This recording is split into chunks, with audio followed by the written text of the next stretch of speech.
साक्षी की शादी हुई तो घर में राज था सास का और उसकी कठपुतली थी जिठानी सोनम। देख सोनम, इस साक्षी को भी घर के कायदे कानून सिखा देना। कैसे कायदे कानून जिठानी जी? मैं खड़ी हूँ ना यहाँ, फिर क्यों पूछ रही है जिठानी से? हैं? नीचा दिखाना चाहती है मुझे? क्यों?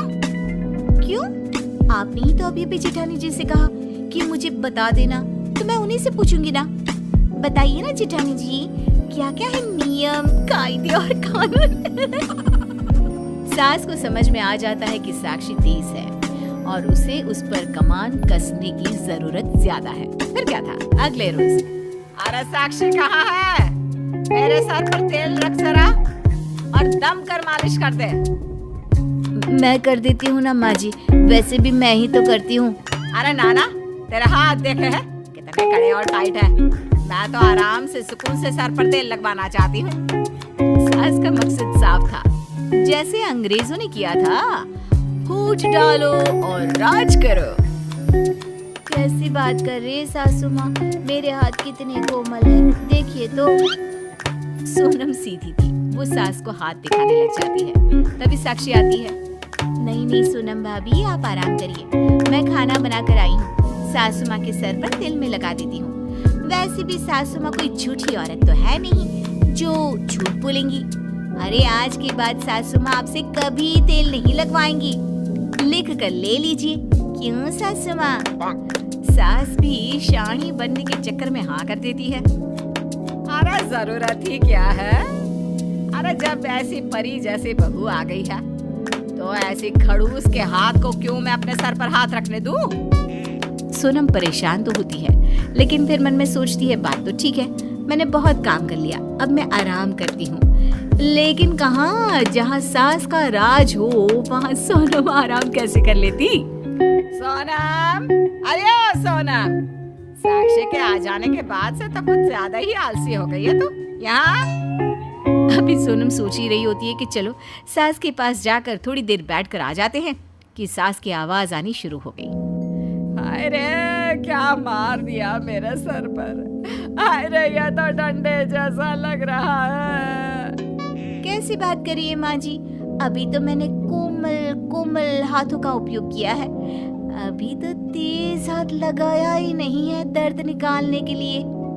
बस फिर क्या था, साक्षी सास के सर पर जोर जोर से हाथ मारना शुरू कर देती है और सास चिल्लाना कि तभी सोनम आ जाती है।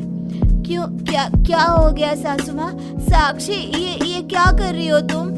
अरे कुछ भी नहीं भाभी, बस माँ जी के सर का दर्द हटा रही हूँ। अच्छा माँ जी, कैसा लग रहा है? सोनम दीदी से अच्छी हाथ है ना मेरे। सास क्या करती है, पहले ही सोनम को इतनी खरी खोटी सुना चुकी होती है कि वो उसे कुछ नहीं कहती। अरे रहने दे बहू, रहने दे, सारा दर्द ठीक हो गया मेरा, छोड़ मुझे।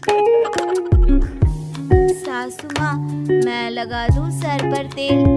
सास मन में अभी सोच ही रही होती है कि अरे नहीं भाभी, आपको क्या लगता है कि सासू माँ ने जो बात कही थी वो गलत थी? अरे वो आपसे कभी तेल नहीं लगवाएंगी, समझी? सास को अब सर पर तेल लगाने का सारा शौक खत्म हो जाता है, लेकिन फिर भी अगले रोज सास जोर जोर से सोनम पर चिल्लाने लगती है। सोनम, अरे ओ आलसी, अरे देख तो सुबह के 5 बज गए हैं, कब की जगी हूँ मैं, लेकिन मजाल है कोई चाय को भी पूछ ले। सोनम किसी तरह आंख मल कर उठती है और सास को चाय बना कर देती है। सास को वो चाय दे ही रही होती है कि साक्षी आ जाती है। क्या है भाभी, बुरा न मानना, लेकिन मैंने सुना है कि सासू माँ कब से बैठी हैं, चाय नहीं मिली उनको। और क्या, ये कोई बात होती है? अरे जानती है कि सास की आंख खुलते ही उसे पहले चाय देनी चाहिए, फिर कहीं जाकर वो जमीन पर पैर रखती है। लेकिन नहीं जी नहीं, ये नहीं दे सकती मुझे वक्त पर चाय। अरे नींद जो लगी रहती है महारानी को। साक्षी को सास की बात पर गुस्सा तो आता है, लेकिन करती क्या, नहीं जो ठहरी। भाभी, आप कल से सो जाओ। हाँ सो जाओ, खूब सो। कल से सासू माँ की आंख खुलते ही चाय मैं दूंगी, समझी? आप तो बस सोती रहो। सास खुश हो जाती है। उसे मौका मिल जाता है एक बार फिर दोनों बहुओं के बीच झगड़ा लगाने का।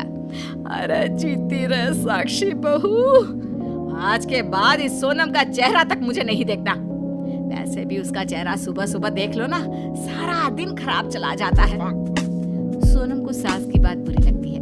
वो कमरे में जाकर रोने लगती है। साक्षी देख लेती है लेकिन वो सास के सामने कुछ नहीं कह सकती थी। बाद में वो सोनम के कमरे में जाती है। क्या हो गया भाभी, मुझसे नाराज हैं? अरे नहीं साक्षी, तू तो मेरी छोटी बहन जैसी है, लेकिन मैं सासू माँ से हैरान हूँ।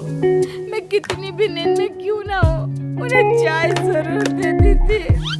दीदी, मैंने सिर्फ आपको इसलिए मना किया कि आप परेशान हो जाती हैं रोज सुबह जबरदस्ती।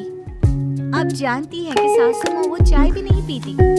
हाँ मैं जानती हूँ, मैंने कई बार पूछा भी, लेकिन कह दिया हर बार मैं लेट कर देती हूँ इसलिए वो चाय नहीं पीती और सो जाती है। नहीं दीदी, वो आपको रोज परेशान करने के लिए ऐसा कर रही हैं। आप एक काम करिए, कल से आप उठना ही नहीं। अगले रोज रात के 3 बजे साक्षी सास के कमरे में चाय लेकर चली जाती है। सासू माँ, सासू माँ,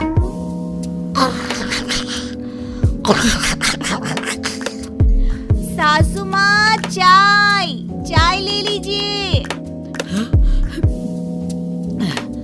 सास घबराकर उठ जाती है।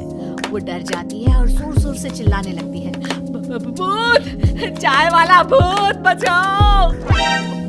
कमरे से माँ की आवाज आती सुन सारे जाग जाते हैं। अरे साक्षी, तुम कब उठकर माँ के कमरे में आ गई? अरे कहाँ है भूत? सास कुछ कहती इससे पहले साक्षी बोलती है, सासू माँ मैं हूँ। वो क्या है ना दीदी, आपको 5 बजे चाय देती है तो आप ये बोलकर नहीं पीती कि उन्होंने देर कर दी। वो 4:30 बजे दे तो भी नहीं, इसलिए मैंने सोचा कि मैं तो 3 बजे ही चाय लेकर जाती हूँ, कम से कम आपको परेशानी तो ना हो। अब सोनम समझ जाती है कि साक्षी क्या करवा रही है। मेरी तो शक्ल ही सासू माँ को मनहूस लगती है, तो मैं तो सुबह सबके पहले उनके सामने आ ही नहीं सकती। ठीक है साक्षी, तू ही सुबह 3 बजे सासू माँ को चाय दे दिया कर। सभी कमरे में चले जाते हैं। 1-2 दिन साक्षी रात को 3 बजे सास को चाय देती है, जिसके बाद फिर एक दिन रहने दो बहू, मैं समझ गई तू सोनम का साथ दे रही है ना। माना मैंने बहुत परेशान किया उसे, लेकिन तूने मेरी आंखें खोल दी है अब। सास सोनम को बुलाती है। सोनम बेटा, तेरी देवरानी तो बहनों से भी ज्यादा तेरा साथ दे रही है। मैंने तो सोचा था कि तुम दोनों के बीच लड़ाई लगवाकर दोनों से जी भर के काम करवाऊंगी, लेकिन ये साक्षी। वैसे सासू माँ, हर घर में होता भी यही है। 2 बहुओं का लड़ना सिर्फ बहुओं का लड़ना नहीं होता, बल्कि 2 भाई का अलग होना, एक घर का 2 घर हो जाना होता है। अगर ये बात देवरानी जेठानी समझ ले तो हर देवरानी बन जाएगी देवरानी नंबर 1।